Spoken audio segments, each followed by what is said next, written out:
Samedi 30 décembre 2023, bonjour ou bonsoir à vous tous et merci d'être avec nous dans le monde. On va faire cette émission sur les sujets suivants. On parlera du Sénégal, la présidentielle de février prochain, une pléthore de candidats à la candidature. Nous irons du côté de la République démocratique du Congo, parler également de la dernière présidentielle. Est-ce qu'on se dirige vers une contestation des résultats? Au Bénin, le président Patrice Talon rouvre le port de Cotonou à l'exportation vers le Niger. On parlera également du bilan 2023, la guerre entre le Hamas et Israël qui éclipse la guerre en Ukraine. Et puis le Togo, nous parlerons des bons points diplomatiques pour l'année 2023. Deux invités pour faire le débat avec moi sur le plateau. Yao Eklonokuno est mon invité. Il est le président du mouvement Temps de la jeunesse patriotique. Bonsoir Yao Nokuno. Bonsoir vous, M. Samuel, et bonsoir à tous vos collaborateurs de New World et à tous ceux qui nous suivent un peu partout dans le monde. Et bonne année par anticipation. Bien évidemment, bonne année à vous également et bonne année au Togo, à notre cher Togo, à notre bien-aimé Togo, au peuple togolais et aux dirigeants, en l'occurrence le chef de l'État. Bonne année à nous tous et bonne année à tous les membres sympathisants, adeptes du Temps de la jeunesse patriotique. Merci beaucoup. Face à vous, Zana Veruel Sadio Richo. Cela fait un bail qu'il est passé dans cette émission. Bonjour Zana. Bonjour tout le monde et je suis très ravi de retrouver vos studios après ce long moment où j'avais besoin de rester avec moi-même. Et très heureuse année 2024 par anticipation. À tout le monde. Et bonne année à tous ceux qui suivent New World Info. Nous commençons donc avec le Sénégal. Le Conseil constitutionnel n'a pas encore communiqué le nombre exact ou final de dossiers de candidature qu'il a reçus pour l'élection présidentielle du 25 février 2024. Mais les médias, dont notamment le quotidien national Le Soleil, évoquent près d'une centaine de dossiers déposés. Une inflation de candidatures qui fait jaser, selon le quotidien pro-gouvernemental. Au moins 90 dossiers de candidature pour l'élection présidentielle de février 2024 ont été reçus par le Conseil constitutionnel à la date du 26 décembre 2023, passée, date fixée donc par l'instance judiciaire pour la clôture des dossiers de candidature. Et parmi ces dossiers, donc, Ousmane Sonko, qui est en prison, figure de l'opposition. On a également Aminata Touré et Mohamed Boun Abdallah, qui sont deux anciens premiers ministres de Macky Sall. Alors, si on pose la question, Yao Nokuno, 90 candidats à la candidature, comment on peut l'expliquer? Est-ce que c'est de la vitalité démocratique sénégalaise qui a parlé ainsi? Alors, M. Samuel, d'abord, moi, je veux me prononcer sous deux aspects. Le premier aspect est que je vais réitérer mon interpellation, mon appel, de façon ferme, sur le fait que dorénavant, il faut qu'on revoie les tests qui confèrent la création de partis politiques, de manière à ce que n'importe quel kidam ne se lève plus pour se dire président de formation politique, pour se dire homme politique, pour s'improviser acteur politique.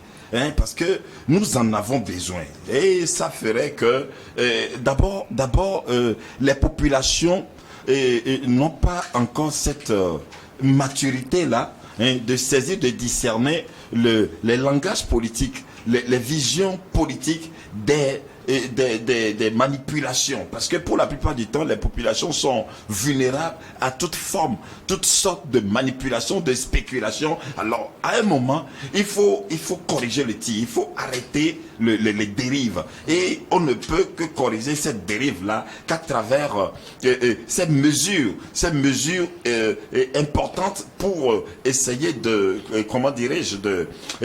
d'arrêter l'hémorragie. Et donc, il faut revoir les conditions qui permettent à ce qu'on ait un parti politique. Il faut le revoir. Mais de l'autre côté, sur l'autre aspect, nous avons également tendance à voir que c'est aussi un instrument pour les dirigeants africains où ils favorisent la création de certaines l'existence de certaines formations politiques qui sont à leur solde, et qui se disent acteurs politiques, formations politiques, mais en réalité qui travaillent pour le parti au pouvoir, et à un moment donné on les utilise pour quelque peu soit affaiblir ou constituer d'obstacles au réel parti d'opposition, etc. Bon, donc tout ça c'est du méli-mélo et nous devons en prendre conscience.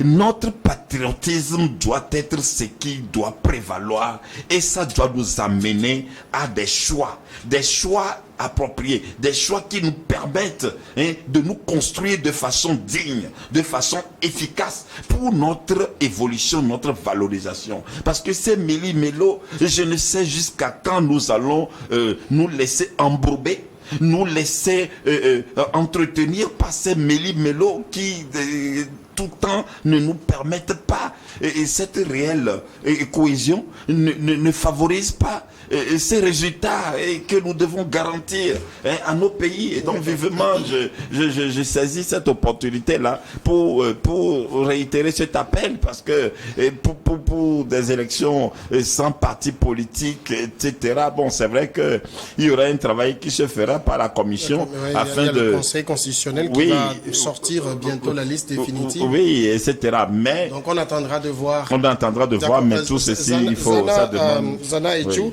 qu'est-ce que vous en pensez? On a 90 dossiers de candidature qui ont été déposés. Un certain nombre vont être probablement recalés, mais pour vous, est-ce que c'est trop? Est-ce que ça devient finalement l'enfantillage, la présidentielle sénégalaise?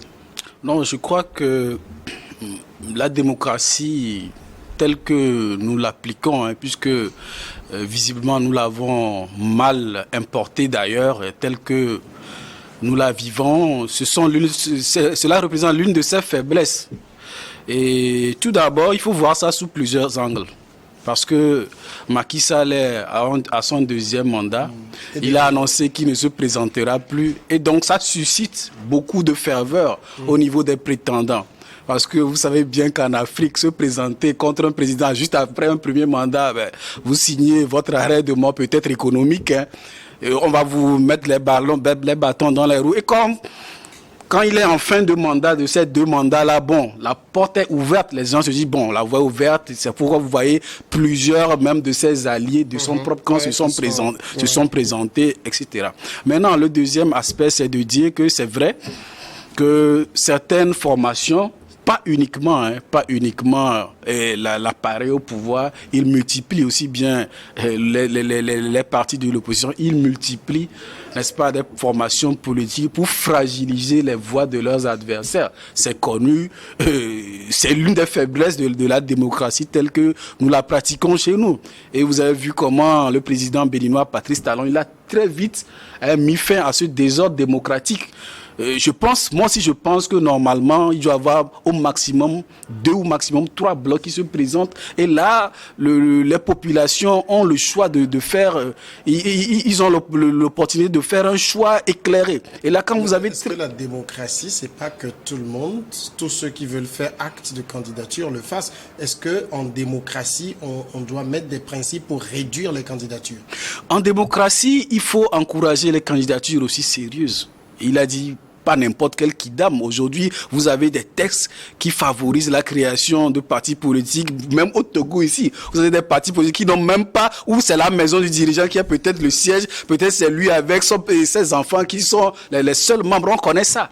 Et c'est les mêmes personnes qui crient qu'ils doivent être associés au dialogue politique. Tout ça, est-ce que ça affaiblit ou ça renforce la démocratie? C'est des questions légitimes qu'il faut se poser. Et donc moi je pense sincèrement que il faut revoir les choses. On a tendance à banaliser la démocratie parce qu'il y a vraiment ce problème. Il y a un président qui disait la démocratie c'est un luxe pour nous. Parce que la démocratie c'est fait pour des gens qui ont une maturité intellectuelle, qui ont la clairvoyance pour choisir. Mais quelqu'un qui choisit, qui élit quelqu'un juste parce qu'il a reçu, il y a de cela deux semaines, un sac de riz, mais c'est un problème pour la République. C'est pourquoi à une certaine époque donnée, vous n'avez pas un certain niveau d'instruction, vous n'avez pas le droit de vote. Parce qu'on juge que vous n'avez pas les éléments nécessaires pour faire un bon choix. Ça fragilise, oui ou non, la démocratie. Doit-on, au nom de la démocratie, laisser n'importe quoi, n'importe qui venir se prononcer dans le champ politique à des populations qui n'ont pas cette maturité de décrypter la manipulation, la propagande? Posez-vous la question et donnez-moi les réponses. Il y a aussi certainement, parce qu'on parle aujourd'hui de 90 candidatures enregistrées, ce qui fait jaser beaucoup, mais on sait qu'au Sénégal, il y a le parrainage qui forcément risque également d'être un filtre qui va réduire le nombre de candidats. Non, mais bien évidemment, ça, ce sont des mesures, vous comprenez. Mais monsieur Samuel, tout à l'heure, nous nous sommes prononcés sur le caractère embryonnaire, c'est-à-dire à la base. Vous comprenez?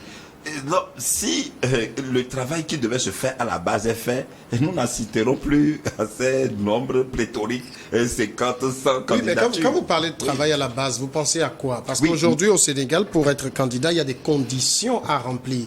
Et ces conditions sont quand même exclusives. Il y a des gens qui ne peuvent pas les remplir, qui ne sont pas candidats. Bien évidemment, M. Samuel. Si en cela, nous disons que, à la base, il faut qu'on revoie les mesures, les tests qui confèrent la capacité de création de partis politiques. À la base. Vous oubliez qu'on peut être candidat indépendant également. Oui, même la candidature indépendante, même la candidature indépendante doit requérir certaines conditions. D'où le parrainage. Oui, certaines conditions, par exemple. etc. Alors donc, c'est pourquoi, M. Samuel, vous savez, moi je pense qu'à un moment, nous devons faire le choix du sérieux. Nous devons avoir l'amour du sérieux et faire le sérieux. Parce que nous sommes au rendez-vous de l'histoire. Et aujourd'hui, nous disons que ça ne doit pas être qu'une chanson que nous chantons dire l'Afrique, continent de l'avenir. Bon, oui, mais quelle base posons-nous concrètement? Quels sont les soubassements qui fondent cet avenir-là de l'Afrique? Alors donc, nous avons du travail. Et ce travail-là, ce n'est pas par complaisance que nous ferons le travail. Il faut la démocratie, d'accord, c'est une bonne chose. Mais la démocratie requiert également de la rigueur. Et la rigueur pour ne pas laisser le champ libre à du n'importe quoi. Alors donc c'est en cela, c'est vrai que la Cour et les constitutionnels fera ce qu'il faut. Mais également, il faut implémenter cette culture-là. Cette culture, c'est en cela que nous avons encore et toujours du travail sur le patriotisme. Encore et toujours. Aujourd'hui, il y a ce concept de panafricanisme qui est habillé d'une manière rocambolesque et qui vient encore, comment dirais-je, embrouiller, détourner l'attention sur l'essentiel. Or, ce qu'il nous faut actuellement, c'est d'abord la culture, l'éducation au patriotisme.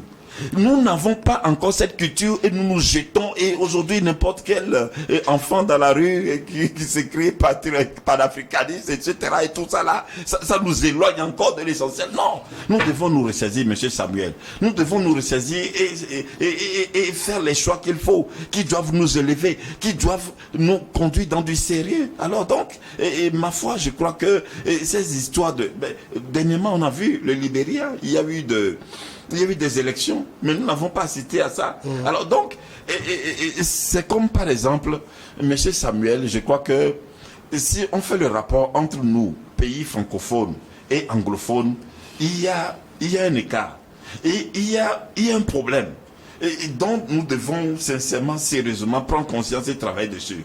Mais des pays anglophones, c'est comme l'a dit tout à l'heure M. Sana, effectivement, au Bénin, le président Patrice Talon en a pris conscience. Et je crois que le président Patrice Talon, j'ai comme impression parce qu'une fois lui-même il a dit que lui, et son regard ne se tourne pas vers aucun pays africain, mais il regarde les grands pays. Comment est-ce qu'ils agissent? Comment est-ce qu'ils opèrent? Et c'est là qu'il pique. Et c'est de par ce qu'il voit chez eux qu'il façonne pour adapter à son pays.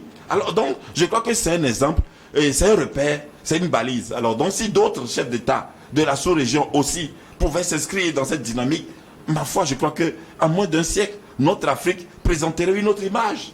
Nos pays auront franchi une autre dimension. Mais que de toujours nous éterniser dans les mêmes scénarios, dans les mêmes pratiques, dans les mêmes comportements. Franchement, au fil, parfois ça m'arrive de me poser la question de savoir où allons-nous au juste? Où allons-nous exactement? Zanel Sadio, dans un pays, au Sénégal, plus de 20 millions d'habitants, est-ce qu'avoir 90 candidatures est un scandale? En soi, ce n'est pas un scandale. Mais au niveau du projet politique, je suis convaincu qu'il y a beaucoup de questions à se poser. Il ne s'agit pas de se porter candidat, mais il s'agit aussi d'avoir un projet de société. C'est parce qu'on a une vision pour son pays que l'on aspire à la magistrature suprême. C'est comme, ramenons le cas, au cas togolais par exemple, juste parce qu'il y a eu, au cours des élections présidentielles passées, un soutien de l'État, un financement public aux candidats aux élections présidentielles. Nous avons vu que ça a suscité une multiplicité de candidatures. Et quand cette enveloppe, c'est-à-dire le décaissement de cette enveloppe a été ajourné, on a vu que beaucoup de gens se sont finalement désistés. C'est un exemple, par exemple, qu'il faut revoir les conditions pour même aller déposer candidature. Il ne suffit pas de déposer candidature. Il faut le sérieux de la démarche. Et comment s'assurer de ce sérieux-là? Il faut vraiment y réfléchir. Et vous avez vu, et je vais citer encore le président Patrice Talon, parce qu'il a réussi avec brio. Au début, il a été décrié, on a dit, bon, l'opposition, quoi, mais finalement, tout le monde est rentré dans le rang. Les réformes, les débuts des réformes sont toujours difficiles à vivre. Mais il faut que quelqu'un ait le courage. Mais vous regardez les élections présidentielles au Bénin, où on suscitait des candidatures pour fragiliser l'électorat de tel fief, de celui-ci, de tel-ci. Ce sont ces manœuvres-là. Et je suis convaincu que c'est le cas du Sénégal. Je suis convaincu que c'est le cas du Sénégal. On multiplie les candidatures pour fragiliser les voix de tel, parce qu'on sait que il a un bon potentiel, c'est fait sciemment. Donc moi je crois que tant qu'on n'aura pas résolu ce problème, mais les élections ne seront pas forcément la solution adaptée à nos problèmes. Donc moi je crois que 93 pour un pays comme le Sénégal, moi je pense que ce n'est pas du tout sérieux. Je pense que ce n'est pas du tout sérieux. Ça veut dire qu'il y a un problème. Imaginez que vous et moi, nous allons voter, nous allons dans un bureau et nous voyons 93 bulletins. Déjà même pour trier, pour voir, c'est un problème. Déjà même le choix va être difficile à faire. Les gens vont s'embrouiller. Et vous et moi qui sommes peut-être un peu instruits, et d'autres personnes qui viennent d'ailleurs, qui vivent ailleurs, est-ce qu'ils auront les moyens de discerner vraiment celui qui, comment différencier 93 bulletins de vote, supposons par exemple. Quand même. Moi, tel que je l'ai dit, moi je pense que la solution serait peut-être au maximum 2-3 formations à coopter. Dans le cas du Sénégal, je veux rappeler quand même qu'en 2019, il y avait eu 27 dossiers de candidature reçus par le Conseil constitutionnel et que seulement 5 ont été validés. Mais bien évidemment, M. Samuel, je voudrais aussi toucher du doigt un aspect. Et un aspect qui vient également appuyer la nécessité de ces mesures-là, de revoir les conditions qui permettent la création d'une formation politique. Et pour la plupart du temps, les acteurs politiques, ceux qui doivent être acteurs politiques, ils doivent être des gens qui soient dotés de certaines capacités, parce que d'abord la politique c'est les moyens, les capacités financières. Forcément. Ah oui, et il faut avoir une vision. Il faut avoir... bon, le programme, voilà, je vais chuter sur le programme. Même le programme en question. Comment déployer le programme? Moi, je me rappelle encore, en 2010, mais qu'est-ce qui m'a séduit? Quand j'ai vu le programme du président Faure, mais à la télé, on a présenté ensemble. Et tous les domaines de la vie de notre pays ont été touchés, jusqu'aux émigrants. Cette façon de communiquer probablement atteint tous les citoyens dans tous les confins. Ça attire l'attention. Même les gens qui ne sont pas instruits, en regardant l'image, ce que cette image exprime, ça tout. Mais c'est pourquoi il a gagné d'ailleurs. Mais d'autres candidats, vous avez vu qu'ils se sont mis juste devant un micro avec un papier en main pour réciter. Alors, ce qu'ils récitent, combien sont là, peuvent capter ce qu'il met dans ce message-là. Bon, maintenant, nous avons vu dans des années précédentes, il y avait eu des candidats dans les élections face à le président Nicolas Lasson.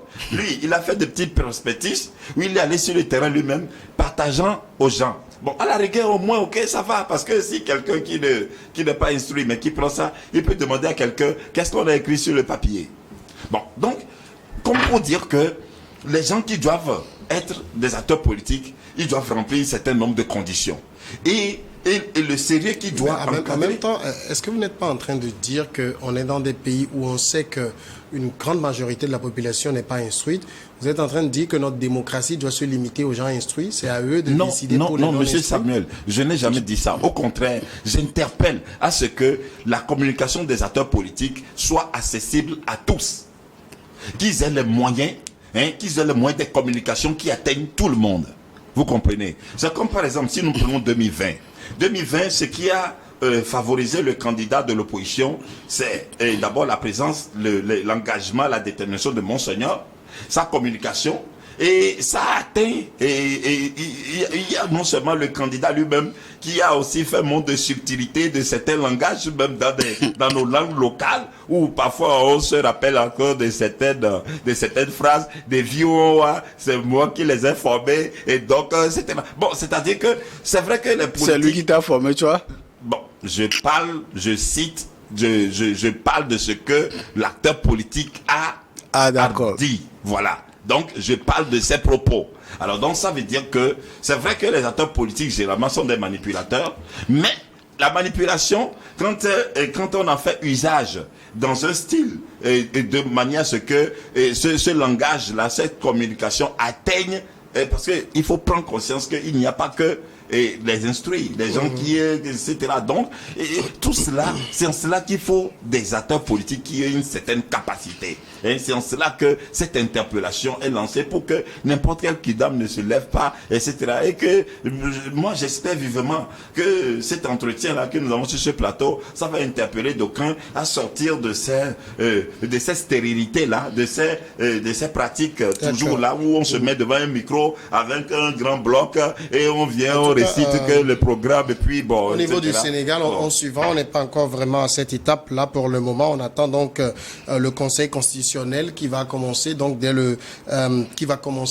par publier l'ordre de validation des dossiers de candidature et ce sera en janvier qu'on en saura un peu plus. On passe du côté de la République démocratique du Congo. Le pays a voté également pour la présidentielle. C'était le 20 décembre dernier. Donc on est dans l'attente des résultats de cette présidentielle. La tension monte, surtout du côté de l'opposition. Une manifestation de l'opposition n'a pu se tenir le mercredi dernier avec la suspicion qui pèse sur le déroulement du scrutin du 20 décembre.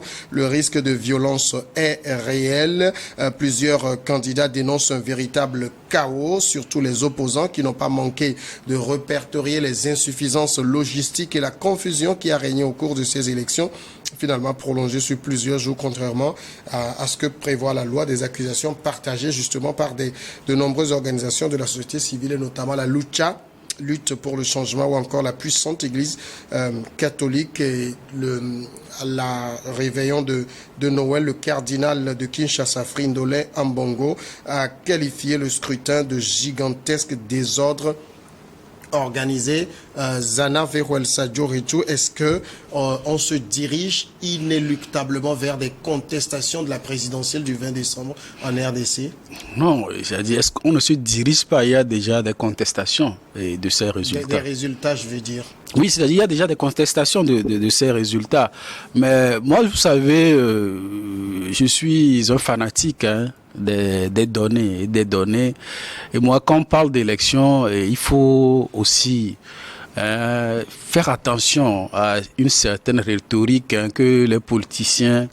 à laquelle plutôt les politiciens nous ont habitués. C'est-à-dire, c'est trop facile de contester. Et aucune œuvre humaine n'est parfaite en soi. Et lorsqu'il y a des irrégularités, il faut s'assurer. Et non seulement s'assurer, pouvoir démontrer que l'ampleur des irrégularités est de nature à décrédibiliser les résultats officiels. Parce que c'est de ça aussi dont il s'agit. Lorsque vous avez des irrégularités dont l'impact sur les résultats n'est que de l'ordre, par exemple, de 2%, 3%, mais 97% comparé à 3%, on valide tout de suite les résultats. Donc, au-delà de ces irrégularités, de ces problèmes techniques, de ces problèmes logistiques sur le terrain, comment cela a impacté le scrutin. Et quand on vient dire oui, on conteste, moi je demeure toujours sur ma faim. Les élections, c'est quelque chose de très très sérieux et il faut laisser c'est parce que c'est trop facile aujourd'hui qu'un leader politique se mette devant un micro et puis dise oui, moi je conteste, on m'a volé, sans jamais prouver de manière très très crédible, de manière officielle. On vous a triché comment les irrégularités ont impacté, ont faussé les résultats et dans l'ordre, de l'ordre de quelle proportion? Et quand on manque de ça, on commence par contester juste de manière verbale sans jamais apporter de preuves. Moi, je trouve ça peu sérieux parce que c'est toujours ça, à part quelques exceptions, peut-être le gars... Qu'est-ce que vous faites de la dénonciation de l'Église catholique? Mais dénonciation, parce que c'est l'Église catholique, donc c'est sérieux. Et ils ont quand même beaucoup d'observateurs qui ont été déployés et qui ont donc un véritable maillage du territoire. Moi, je dis tout simplement... Quand ils dénoncent, il faut que ça soit documenté par des éléments qui permettent de dire que, vu ces éléments de preuve irréfragables, voici la proportion des résultats que ça affecte. Dans quelle proportion? Oui, il y a eu ça. On commence à impacter les résultats finaux. C'est de ça qu'il s'agit. Ce n'est pas parce que c'est l'Église catholique, ce n'est pas parce que c'est tel-ci. Parce qu'il faut sortir de cette affaire-là. Nous en avons été victimes au Togo sur plusieurs aspects. Parce que tel-ci est tel prélat, parce que tel-ci, les gens ont dit que c'est ça. Non, sortons de ça et allons vers le sérieux, s'il vous plaît. Moi, et le sérieux, c'est des éléments de preuve. Il faut qu'on soit capable, il faut que cette mission d'observation de l'Église catholique, je crois qu'ils l'ont fait conjointement avec l'Église protestante aussi, si je ne me trompe pas, soit en mesure d'apporter des éléments plus documentés, en disant voilà ce que ça a créé, voilà. Et donc on va savoir que voilà ici, les problèmes ont impacté de 10% par exemple les résultats. Et on va voir si on fait les simulations, est-ce que la proportion, l'impact que ça, c'est de nature à décrédibiliser les résultats. Il y a beaucoup de simulations statistiques qui sont faites avant de dire, bon, ces élections, on ne les valide pas. Il y en a beaucoup. Ce n'est pas aussi simpliste que ça. Yaonokono, la RDC est un gigantesque pays, grand comme 4 fois la France. Organiser des élections, surtout des élections générales, il faut le dire, on votait pour la présidentielle, législative, les élections sénatoriales. En tout cas, il y avait 4 élections cumulées, des milliers de candidatures. Aujourd'hui, c'est la présidentielle qui retient toute l'attention, plus de 20 candidats en lice. Est-ce que vous partagez l'inquiétude de l'opposition, de la société civile, quant aux violences qui commencent déjà par émerger? Monsieur Samuel, vous savez quoi? J'ai cru écouter le président Tshisekedi dans une déclaration où il menaçait, je dois dire, il menaçait, parce que je l'ai entendu ici, je dois rapporter ses propos, au moindre esclamouche, il menaçait, il mettait en garde. Bon. Je dis, mais si en tant que président... Il menaçait qui? C'est des propos qu'il a envoyés pour la période... Non, c'est-à-dire aller au bout de l'idée quoi? Au moins esclamouche, c'est non seulement une mise en garde, mais c'est aussi une menace. Alors, donc, je me pose la question de savoir, qu'est-ce qu'il a fait au juste à la tête de son pays durant ces 5 dernières années? Comment as-tu conduit son peuple? Comment as-tu rassuré la classe politique pour être obligé de telles déclarations en période électorale? Ça, c'est d'un. Alors, maintenant, moi, tout ceci, parce que c'est récurrent, c'est la même chose dans notre Afrique généralement. Alors, moi, tout ceci m'amène à me poser la question de savoir, est-ce qu'il ne faille pas revoir les conditions dans lesquelles il faut mettre ces structures, que ce soit la CENI ou la Cour constitutionnelle qui est chargée de valider les élections? Est-ce qu'il ne faut pas revoir est-ce que ceux qui doivent siéger à la Cour constitutionnelle ne doivent pas être aussi des élus pour incarner une certaine indépendance, pour refléter une certaine dignité? Parce que généralement, il y a aussi ce problème. Parce que les gens pensent que ceux-là qui occupent ces postes sont à la solde de... Alors donc du coup, et maintenant encore, ceux qui sont qui occupent la CENI, parce que vous savez, chez les Occidentaux, généralement, c'est l'administration qui se charge de toutes ces questions électorales de façon impartiale, etc. Alors donc, est-ce qu'il ne faut pas carrément revoir. Parce que si on parle de contestation, mais ça ne fait pas bien pour nous. Ce n'est pas une bonne image pour nous. Ce n'est pas une bonne image pour même le président sortant. Tu es président, tu organises des élections, les gens ne sont pas rassurés du processus. Mais ça veut dire qu'il y a problème. Mais par contre, au même moment, nous avons vu dans d'autres pays, par exemple dernièrement au Libéria, c'est le président sortant qui a organisé les élections, mais on n'a pas entendu, etc. Alors donc, à quelque part, est-ce qu'il ne faille pas se poser la question? Mais si les gens contestent, ça veut dire que les gens ont remarqué des irrégularités. Alors, des gens ne peuvent pas remarquer des irrégularités, ne pas en parler. Quand je prends l'exemple du Libéria, nous n'avons pas vu des contestations, etc. Parce que le président sortant, il s'est donné, il s'est assuré que le processus soit conduit de façon impartiale, transparente. Et nous avons vu Georges Weah, le président Georges Weah, il n'y a eu qu'un petit écart de voix. Oui. Mais tranquillement, il a reconnu. Il n'a pas voulu faire le forcing. Il n'a pas voulu jouer au tout-puissant. Il n'a pas mis en garde, au moins d'escabouche, etc. Il n'a pas tenu de tels propos. Alors donc, est-ce que les bonnes choses doivent échapper à tous les Africains?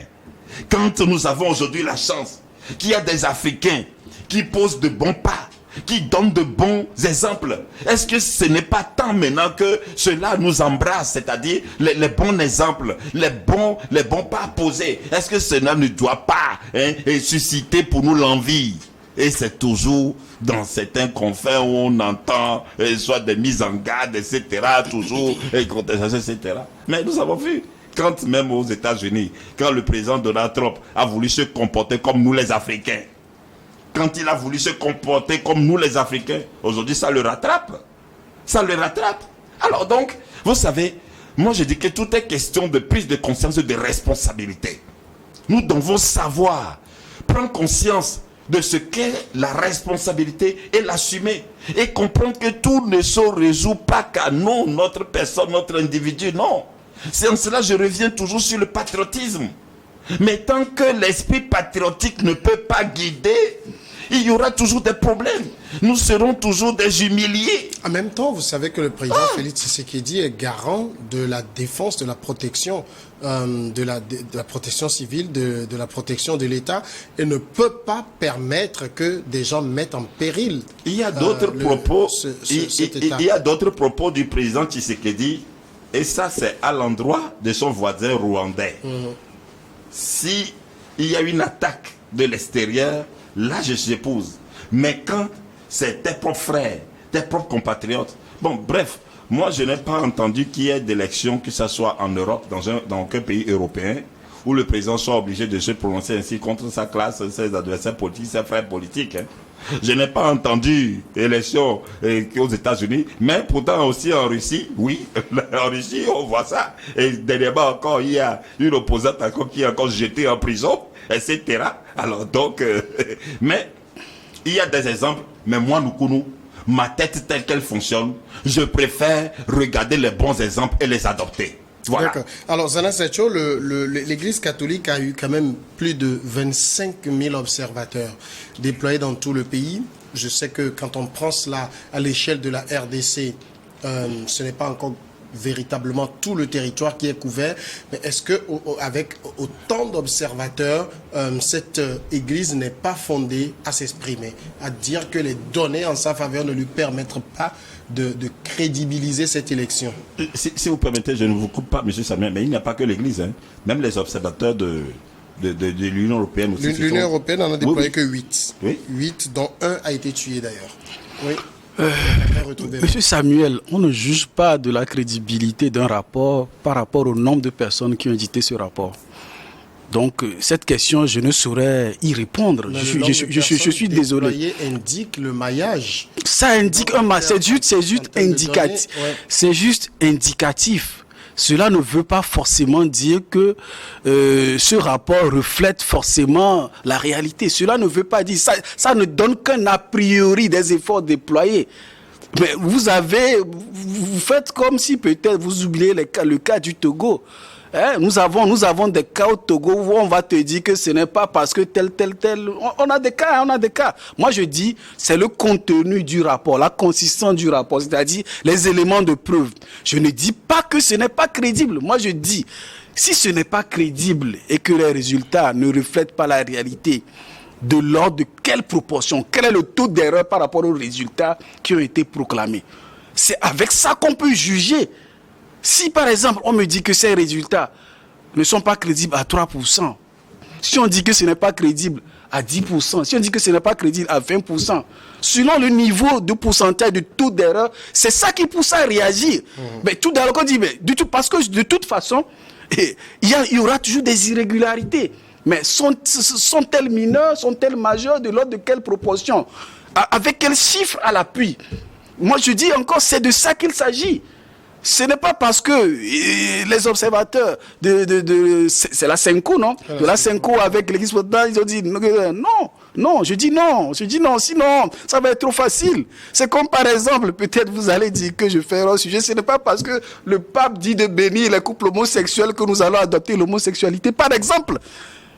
Donc revenons à notre affaire d'élection. Donc, quel est le sérieux? Les éléments, les chiffres qui permettent de déduire la proportion d'erreurs des résultats officiels. Et encore une fois, moi je crois que lorsque vous êtes le chef de l'État, vous êtes le garant des institutions. Et quand il y a des manœuvres qui sont susceptibles de, comment on appelle ça, de troubler l'ordre public, le chef de l'État, il est en droit de rappeler qu'il y aura des mesures régaliennes qui seront prises. C'est aussi son devoir. Et c'est son droit aussi de le dire. Il le dira. Et moi, ça ne me gêne pas. Il faut hausser le ton quand il faut le hausser. Il ne faut pas laisser perdurer certaines pratiques. Parce que moi, je dis c'est trop facile. C'est tout parce que les implications, la violence en RDC, la guerre civile qu'il y a eu par le passé, fait qu'on ne peut plus tolérer certaines choses. Certains pays ne sont plus prêts à payer certains prix. Donc, c'est normal que le président Tshisekedi, il hausse le ton pour mettre en garde. Aujourd'hui, quand on prend aussi nos élections en Afrique, surtout présidentielles, c'est arithmétique, c'est 1 + 1 + 1 et puis on a le vainqueur. Mais parfois ça met des jours fous. On a voté le 20 décembre, nous sommes aujourd'hui le samedi le 30 décembre, 10 jours après, on n'a pas encore les résultats. Est-ce que ce n'est pas tout cela aussi qui fait monter la tension si nos commissions électorales s'y prenaient plus diligemment? Oui, monsieur Samuel, mais avant de répondre à cette question, moi je veux revenir encore, dire que cette déclaration du président Tshisekedi, pour moi, elle n'est pas appropriée. Parce que même s'il est chef de l'État sortant, il est candidat.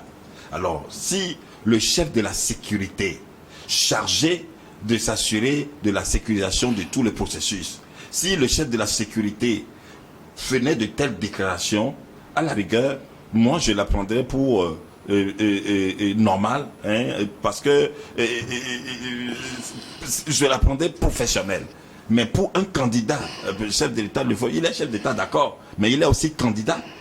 Il est aussi candidat, mais si ça peut être interprété de toute manière. Mais si par contre c'est le chef de la sécurité chargé de la sécurisation du processus électoral, si c'est lui qui mettait en garde, là, de toutes les façons, ce n'est pas le président Tshisekedi qui irait, qui a d'esclavage, ce n'est pas lui qui irait agir, mais c'est plutôt les chargés de la sécurité, ce sont eux. Alors donc si eux, au moins c'était eux qui prenaient la parole, oui, à la rigueur, moi, bon.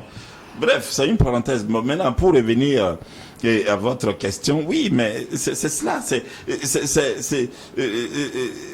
l'un des aspects des carences, des insuffisances, des manquements que nous observons pour la plupart du temps dans nos pays d'Afrique.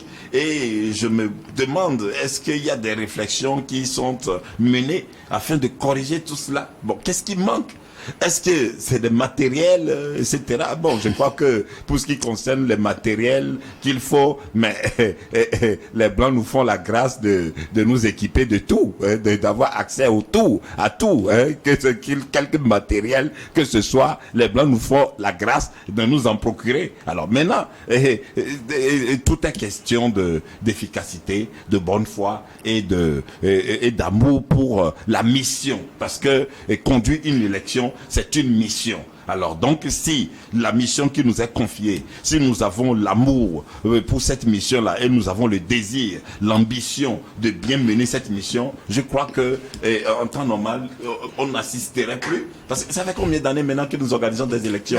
On ne peut pas parler d'avoir au moins déjà acquis des expériences pour à chaque fois corriger. Ce que je veux dire, les c'est erreurs. qu'on est en RDC. Je rappelle que c'est un pays très vaste avec peu d'accès. Vous savez qu'il n'existe quasiment pas de route.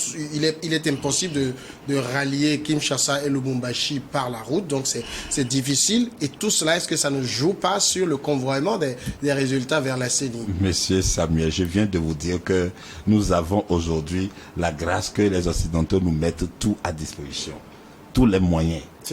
Et tous les moyens existent. Les moyens existent, etc. Bon, donc, c'est comme je vais vous dire, dans certains pays, quand il y a élection, on coupe l'Internet. Pourquoi est-ce qu'on coupe l'Internet? L'Internet aussi, c'est un moyen de véhiculer, de faire passer des informations, etc. De manipuler aussi les masses. Bon, on coupe l'Internet, etc. Non, monsieur Samuel, il suffit d'avoir la volonté de bien faire. Et c'est cette volonté de bien faire, cet amour pour la mission qui nous est assignée, et ce désir de remplir convenablement son engagement, c'est ce qui nous manque et c'est ce qui nous fait assister constamment à ces genres de scénarios, ces genres de situations pour lesquelles nous n'avons pas le désir de trouver des corrections. Voilà. Tout est question de cela. Vous pensez, Zana Sacho, que c'est les soucis logistiques qui sont à la base du retard dans la proclamation des résultats? Oui, forcément. Forcément. Comme vous savez, il y a certes les outils technologiques qui permettent à l'instant après, en temps réel, d'obtenir les résultats. Mais ces résultats-là, qui sont obtenus par des voies technologiques, peut-être électroniques, ne permettent que d'avoir une idée. C'est-à-dire se baser sur eux, parfois induit à des erreurs graves. Parce que parfois, il se pourrait que votre serveur, le serveur que vous avez utilisé, ait été hacké. Et donc, allez-vous vous permettre de proclamer ces résultats après quand parce que ça s'est passé dans un pays dont je ne vais pas citer le nom. Le président s'est vite empressé de confirmer les résultats provisoires qui ont été obtenus par voie électronique. Et après, quand les bulletins physiques sont venus, on a fait le recomptage. Il a vu que non, il s'est trompé et il a voulu faire marche en arrière. Il n'a pas pu. C'est des problèmes réels de terrain.